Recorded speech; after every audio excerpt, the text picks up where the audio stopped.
여호와의 말씀이니라.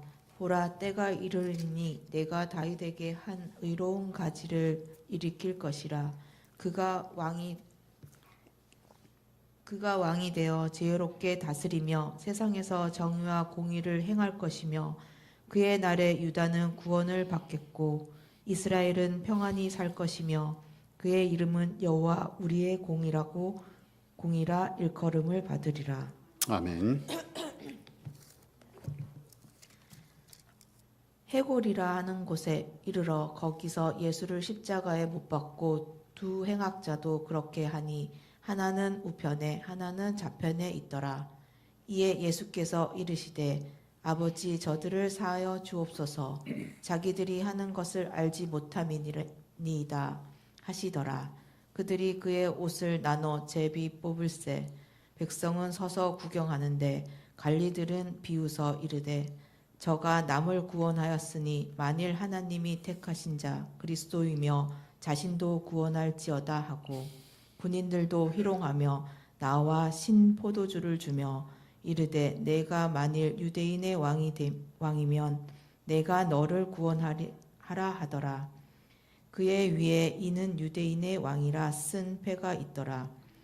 달린 행악자 중 하나는 비방하여 이르되 내가 그리스도가 아니냐 너와 우리를 구원하라 하되 하나는 그 사람을 꾸짖어 이르되 내가 동일한 정죄를 받고서도 하나님을 두려워하지 아니하느냐.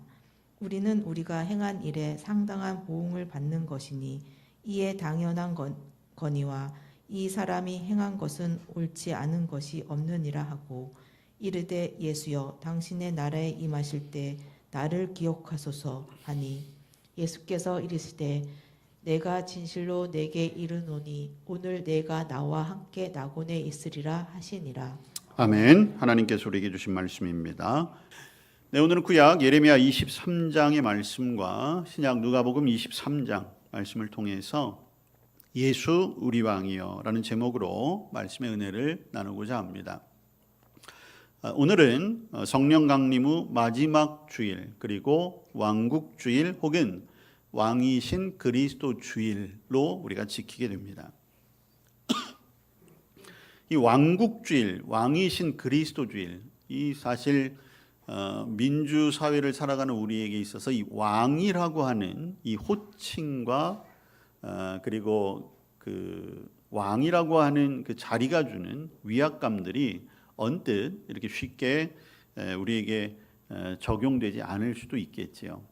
그러나 분명한 것은 예수님이 우리의 유일한 왕이시고 또한 우리의 삶의 주인이심을 고백하는 것이 우리 기독교 신앙이지요. 오늘은 특별히 교회력의 마지막 주일이기도 합니다. 이 교회력이라고 하는 것은 교회에서 지키는 달력이지요. 이 교회력은 사실 구약의 절기에서부터 그 기원이 있습니다. 하나님께서 이스라엘 백성들에게 절기를 지정하셨죠. 세 개의 유월절 혹은 7.7절 혹은 초막절 이런 절기들을 지정하신 이유는 잘 기억하라는 거예요. 그리고 그 절기들은 이제 이 땅을 살아가는 사람들의 생활 그런 형태들과도 굉장히 밀접한 관련을 가지고 있습니다. 그렇기 때문에 특정한 절기에 하나님을 기억하고 그리고 이 땅을 살아가는 동안 모든 일상의 삶 속에서 우리의 삶의 주관자로서 통치하시는 하나님의 섭리를 잘 깨닫기를 바라는 마음에서 하나님께서 절기를 지정하셨죠. 그래서 대표적인 절기가 이제 세 개의 절기가 있고 그리고 이제 날로는 안식일을 꼭 기억하라 이렇게 말씀하신 거예요. 자, 교회가 전통을 가지고 이제 발전하게 되고 또 여러 가지 이제 형태로 또 분화되기도 하지요. 예수님께서 이 땅에 오시고 사역을 마치시고 부활하신 이후에 이제 교회는 부활절이 가장 중요한 절기가 되었습니다. 그래서 초대교회에서는 부활절을 기념하여 지키기 시작을 했어요. 그리고 예수님께서 부활하신 날, 그래서 이제는 안식일이 아니라 주일. 여러분, 이 주일이라는 이름 자체가 주님의 날, 날이라는 뜻이잖아요.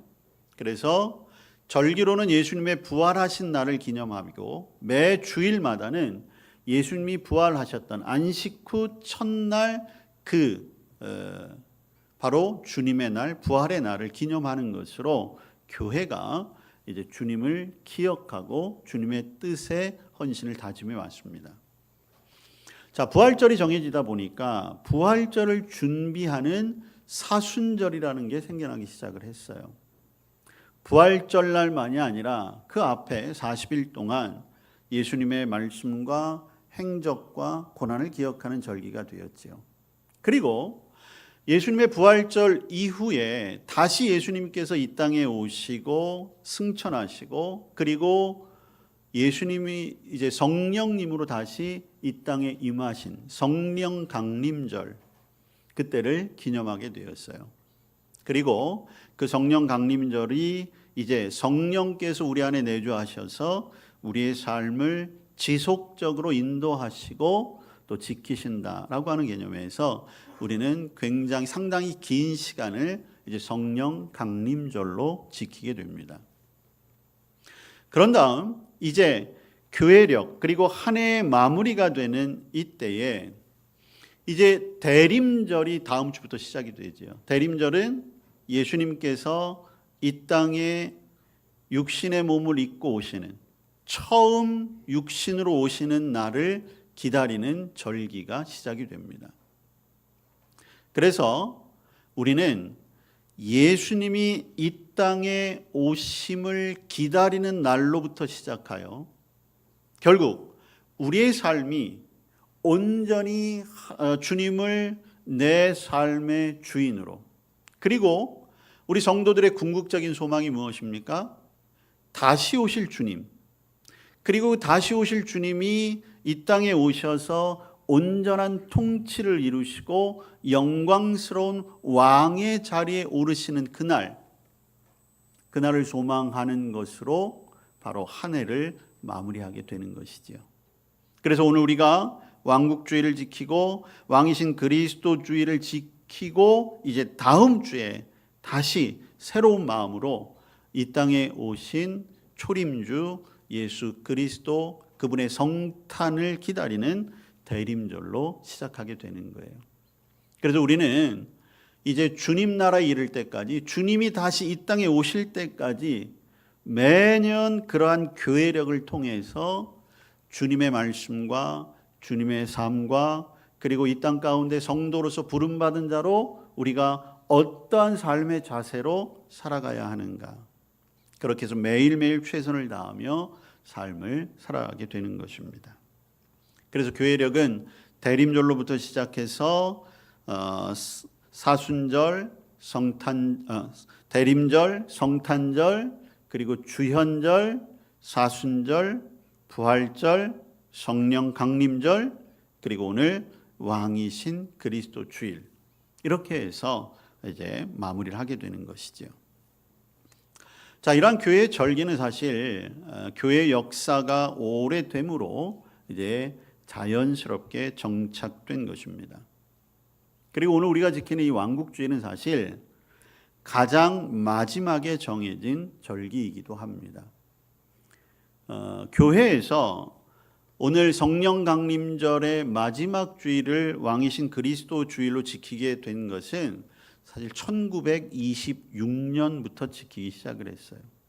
그러니까 교회 역사로 보면 그렇게 오래된 것은 아니에요. 그런데 이 왕이신 그리스도 주일이라고 하는 특별한 날이 정해진 그런 역사적인 그런 의미가 있습니다. 여러분, 1920년대 하면 전 세계적으로 소위 말하는 파시스트와 나치즘이 횡행하던 시대였어요. 이탈리아에서 시작된 그 파시즘은 무솔리니라고 하는 한 사람이 모든 권력을 독점해서 많은 사람들을 고통 가운데 있게 했던 시대였습니다. 그리고 독일에서는 히틀러라고 하는 사람이 모든 권력을 손에 쥔 채 폭력으로 사람들을 억압하던 시대가 되었어요. 이러한 때에 당시 교황이었던 비오 11세라고 하는 분이 진정한 통치는 사람에 있는 것이 아니다. 권력에 있는 것이 아니다. 온 땅의 역사의 주인은 오직 한 분 주님이시다. 이것을 선언하게 됩니다. 그래서 사람에게 쏠려 있던 어떤 권력과 힘이 아니라 예수 그리스도 그리고 그분의 복음이 온 땅을 진정으로 통치하고 다스리심을 선포함으로 말미암아 당시 고통 가운데 있던 많은 사람들 그리고 특별히 그리스도인들에게 희망과 소망을 주는 날로 정한 것이지요. 이것은 단순히 어떤 정치 역학적인 것에서 생겨난 것이 아니라 이것이 바로 우리의 신앙 고백이라고 하는 거예요.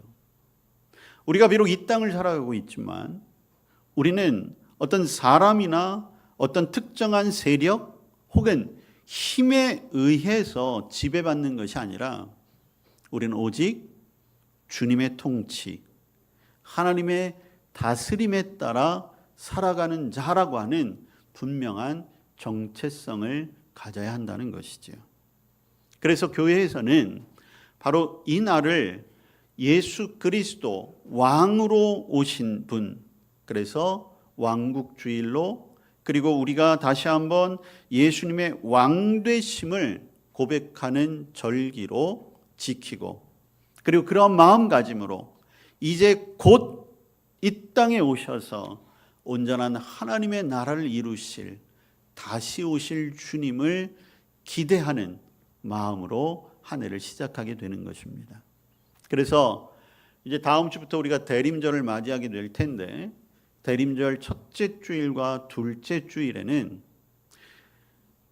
성탄을 준비하는 절기이긴 하지만 이 땅에 다시 오실 예수님의 재림을 예비하는 그 말씀을 듣고 읽는 것으로 한 해를 시작하게 되는 거예요. 오늘 다시 한번 이제 내 삶과 이 땅과 열방의 진정한 통치자가 누구인가를 분명하게 고백하고, 그동안 우리가 순종하지 못하고 그동안 우리가 온전히 따르지 못했다면 이 시간 다시 한번 그분 앞에 우리의 모든 것을 내려놓고 주님의 왕되심을 고백하며 새롭게 한 해를 준비하는 저와 여러분 모두가 될 수 있기를 주님의 이름으로 축복합니다. 오늘 우리가 함께 읽은 누가복음 23장은 그럼에도 불구하고 왕으로 오신 예수님의 모습과는 전혀 다른 가장 비참한 한 생명의 소멸을 보게 됩니다.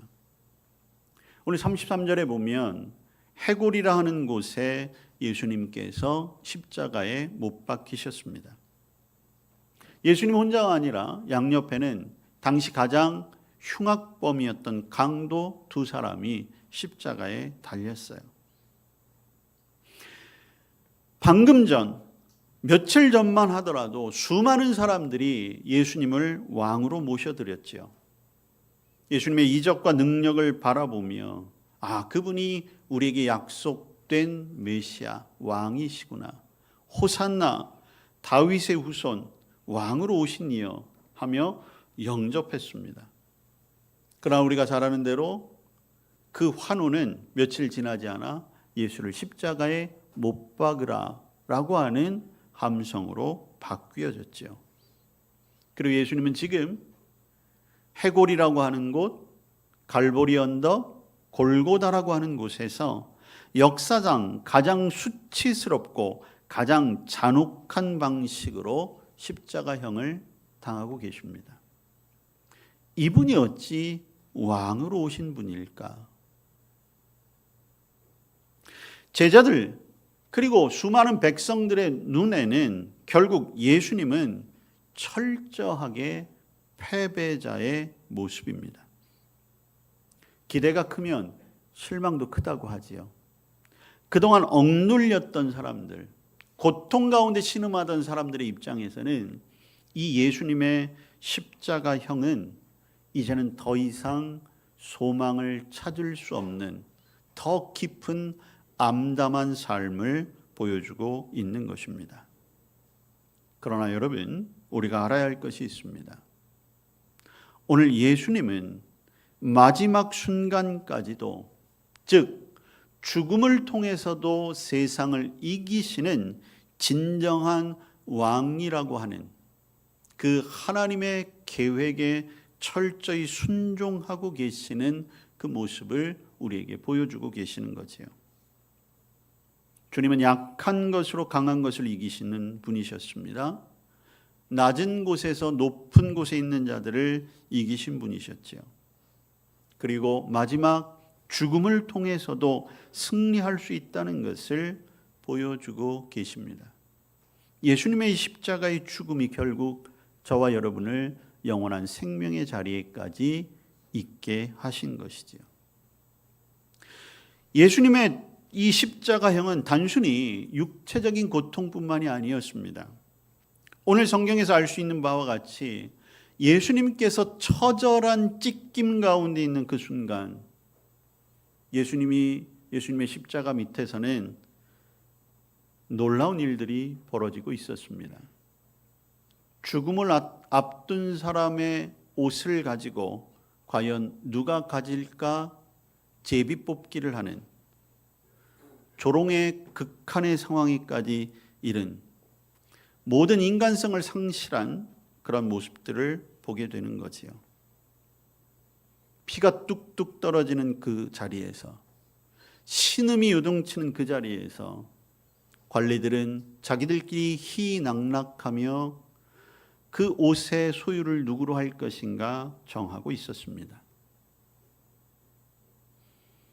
또한 어떤 무리들은 높이 걸린 십자가를 바라보며 심한 모욕과 조롱으로 예수님의 마지막을 환송하고 있었지요.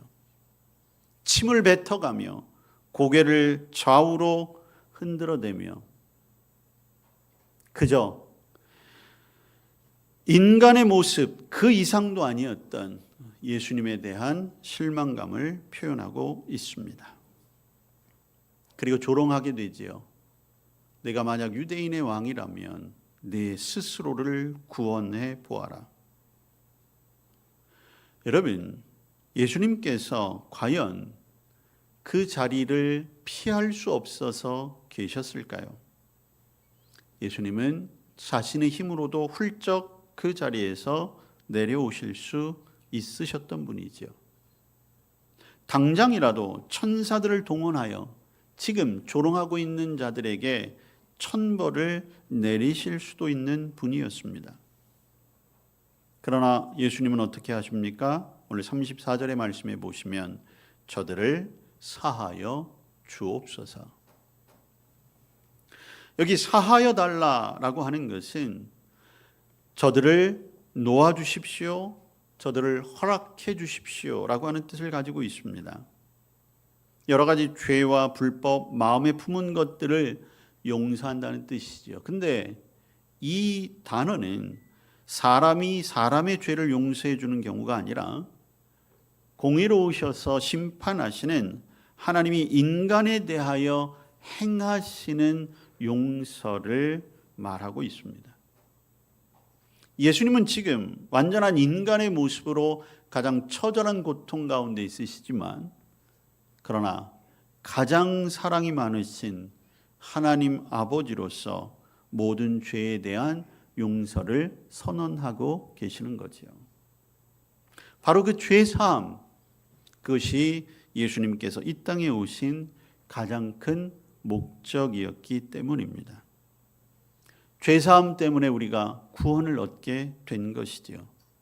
우리가 당해야만 하는 그 십자가의 고통을 주님 지금 당하고 계시며, 우리는 그 고통 앞에서도 여전히 밑에서 제비 뽑고 있는 관리들과 같이, 혹은 죽어가는 예수님의 모습을 조롱하며 침뱉으며 지나가는 자들과 같이 아무렇지도 않게 우리의 일상에서 다시 죄의 길로 걸어가고 있으며, 또한 세상의 가치관과 기준에 따라 살아가고 있다는 것이지요. 지금도 주님께서는 어쩌면 저와 여러분을 보며 동일하게 기도하고 계실 것입니다. 주님, 저들을 사하여 주옵소서. 그분이 바로 우리의 왕이신 예수 그리스도이십니다. 급기야 예수님을 조롱하던 무리들은 명패를 만들기 시작했습니다.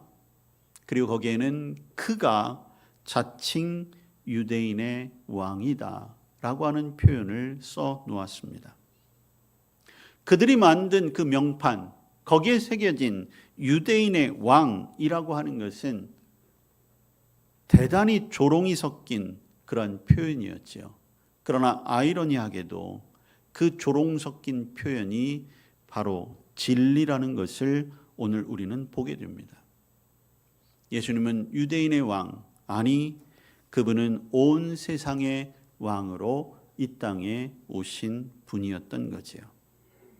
오늘 이 왕이신 그리스도주일, 왕국주의를 통해 저와 여러분이 이제는 진실된 명패를 새겨야 할 때입니다. 주님이 나의 왕이십니다. 나는 그분의 백성입니다. 나는 그분의 통치를 인정합니다. 나는 그분 앞에 내 삶을 드리겠습니다. 마지막 순간 그 믿음의 고백을 했던 한 사람이 있습니다. 예수님의 좌우에 섰던 강도 중에 한 사람은 자신이 죽어가는 그때에도 예수님을 향한 조롱을 멈추지 않았지요. 내가 그리스도가 아니냐, 너와 우리를 구원하랴. 여러분, 사람의 악함이라는 것이 이렇습니다. 자신의 몸이 찢어지는 고통과 죽음을 목전에 두고서도 다른 사람을 조롱할 수 있는 이 모습, 여러분, 사람의 악함의 극이 이렇게까지 이를 수 있다는 것을 단적으로 보여주고 있지요. 결국 그는 예수님의 오신 목적을 깨닫지 못했기 때문에 죽어가면서도 주님을 조롱할 수밖에 없었던 거지요. 그러나 그 반대편에 달렸던 한 사람이 있었습니다. 그는 주님을 향하여 이렇게 말하지요. 당신의 나라에 임하실 때에 나를 기억해 주십시오. 이 사람은 물론 평생을 악한 죄를 저지른 것 때문에 그 대가로 십자가에 죽게 되었습니다. 그러나 마지막 가장 고통의 순간 예수님이 누구이신지 깨닫게 되었지요. 그리고 그가 곧 말한 것, 당신의 나라에 임하실 때에 예수님이 왕이심을 고백하게 된 것입니다. 이 강도는 평생 복음을 듣지 못했던 자였을 수 있지요. 그러나 자신의 옆에서 처참하게 죽어가는 예수님의 모습 가운데 그가 왕이심을 깨닫게 된 것입니다. 모든 사람이 조롱하고 모든 사람이 비난했지만 그러나 그 한 사람만은 예수님이 왕이심을 알게 되었다는 거예요. 예수님은 그의 요청에 즉시 응답해 주셨습니다. 예수께서 이르시되 내가 진실로 내게 이르노니 오늘 네가 나와 함께 낙원에 있으리라. 이 강도는 이제 이 세상에서 예수님의 마지막 동반자일 뿐만 아니라 하나님 나라의 첫 번째 동반자가 되는 영광을 누리게 되었습니다. 십자가에 못 박힌 채 몸이 다 찢어지고 피를 다 쏟고 정신이 가물가물하여 죽어가면서도 당신의 나라에서 나를 기억해 주십시오. 그 말했던 강도에게 영생이 주어졌습니다. 진정한 하나님 나라의 통치를 받는 그런 축복이 임하게 된 것이지요. 오늘 구약 성경 우리가 예레미야 말씀을 읽었습니다. 지금 이스라엘 백성, 유다 백성은 하나님의 심판 앞에 놓여 있습니다. 이제 바벨론이라고 하는 대제국에 의해서 흔적도 없이 사라질 만한 그때에 하나님께서는 예레미야를 통하여 한 약속을 주시지요. 때가 이를 때에 내가 다윗의 의로운 가지를 일으킬 것이다.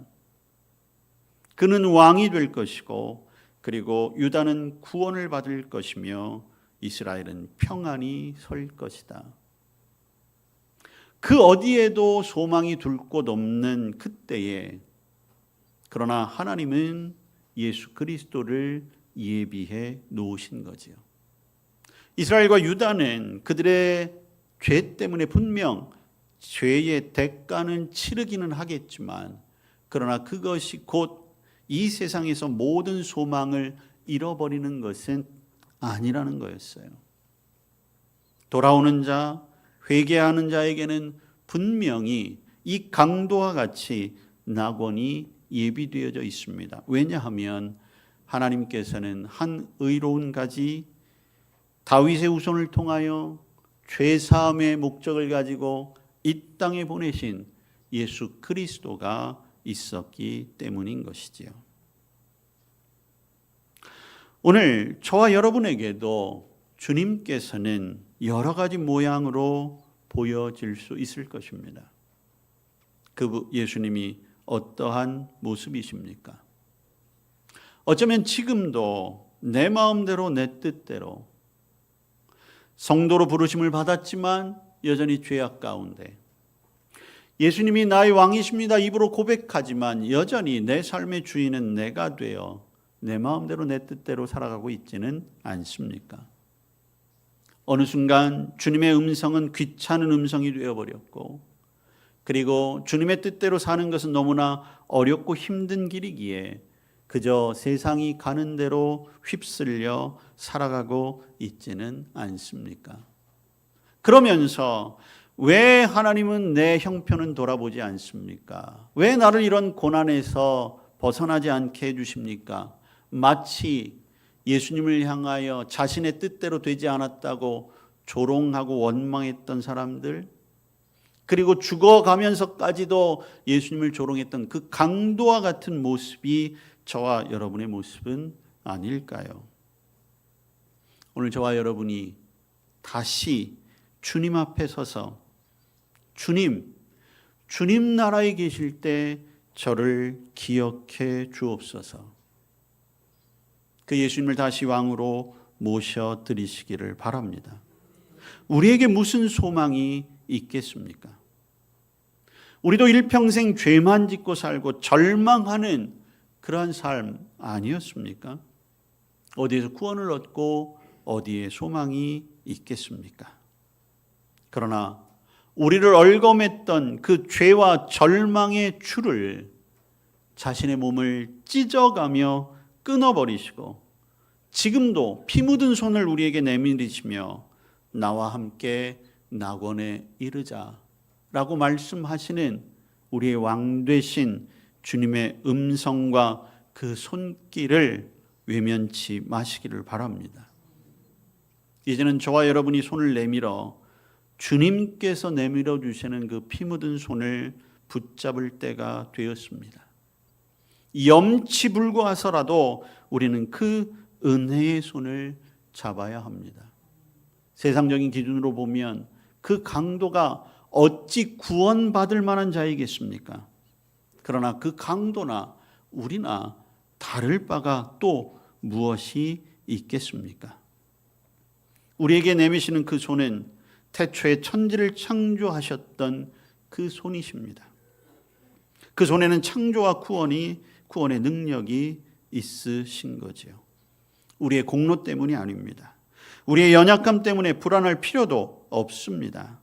그저 우리를 향해 우리 함께 나의 나라로 가자 말씀하시는 그 음성에 우리는 순종하면 되는 것입니다.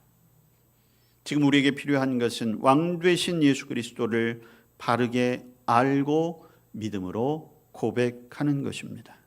주님께 돌아서야 합니다. 그 주님께서 우리를 용서하시고 새롭게 창조하시고 우리를 섭리하시고 인도하시며 우리를 지키실 줄로 믿습니다. 그분이 나의 왕이시기 때문입니다. 오늘 교회력의 마지막 주일 왕 되신 예수 그리스도 그분을 향한 우리의 신앙 고백이 새롭게 있어지시길 바랍니다. 그리고 이제 새 이 땅에 소망으로 오실 아기 예수 그리스도, 그분을 진정한 마음으로 기다리는 성도의 삶이 되시기를 주님의 이름으로 축복합니다. 아멘. 주님을 우리의 삶의 왕으로 모시길 원합니다. 내 삶의 주인 되신 왕이신 예수님, 그분의 뜻에 순종하는 성도의 삶이 되게 하여 주시옵소서. 예수님 이름으로 기도합니다. 아멘.